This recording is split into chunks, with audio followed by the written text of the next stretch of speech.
ابو بکر ادھر آ، حضور حاضر ہوں. فرمایا جا میری انگوٹھی پہ نام لکھوا کے لا. اس بات کی لذت سمجھو کہ حضور کام بھیج رہے ہیں. جناب صدیق اکبر نے انگوٹھی پکڑی. توجہ ہے میرے بات پہ؟ حضور نے فرمایا اس پہ نہ اللہ کا نام لکھوا کے لا. کس کا؟ صرف اللہ کا. حضور نے بھیجا.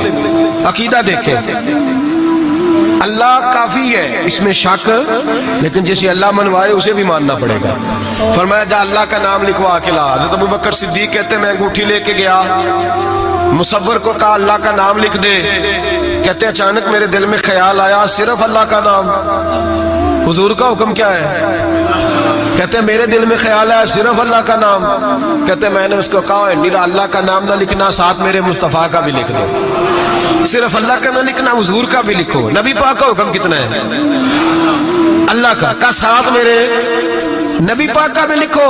حضرت ابو بکر نے 2 نام لکھوائے. فرماتے میں جب تک مسجد نبوی آیا نام 2 تھے، سارے رستے میں دیکھتے آیا اللہ اور محمد 2 نام تھے. جب مسجد نبوی میں انگوٹھی لا کے حضور کو پیش کی نا تو حضور نے فرمایا ادھر آنا. میں قریب آیا. فرمایا تجھے کہا تھا صرف اللہ کا نام لکھوانا، تو 3 لکھوا لایا ہے. کہا حضور یہ تیسرا کہاں سے آ گیا ہے؟ تو 2 ہی لکھوائے تھے. میں 3 ہے. یہ دیکھ اللہ، محمد اور ابو بکر، تو 3 نام لکھے. جناب صدیق اکبر کہنے لگے حضور قسم اللہ کی عزت کی، آپ کا میں نے لکھوایا، اپنا نہیں لکھوایا. امام راضی کی تفسیر کبیر، آپ کا لکھوایا اپنا نہیں لکھوایا. اچانک حضور مسکرانے لگے. حضرت صدیق اکبر کا ماتھا چوما، سینے سے لگا لیا.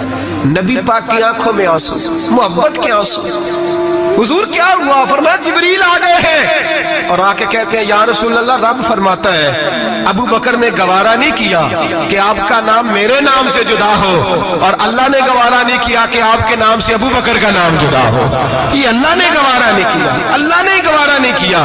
یا رسول اللہ رب فرماتا ہے آپ کا نام ابو بکر نے لکھوایا ہے اور ابو بکر کا نام اس کے رب نے لکھوا دیا ہے. یہ عقیدہ ہے جناب صدیق اکبر کا. یہ عقیدہ ہے جناب صدیق اکبر کا کہ ہم نبی پاک کے نام سے اللہ کا نام اور اللہ کے نام سے نبی پاک کا نام جدا کر سکتے.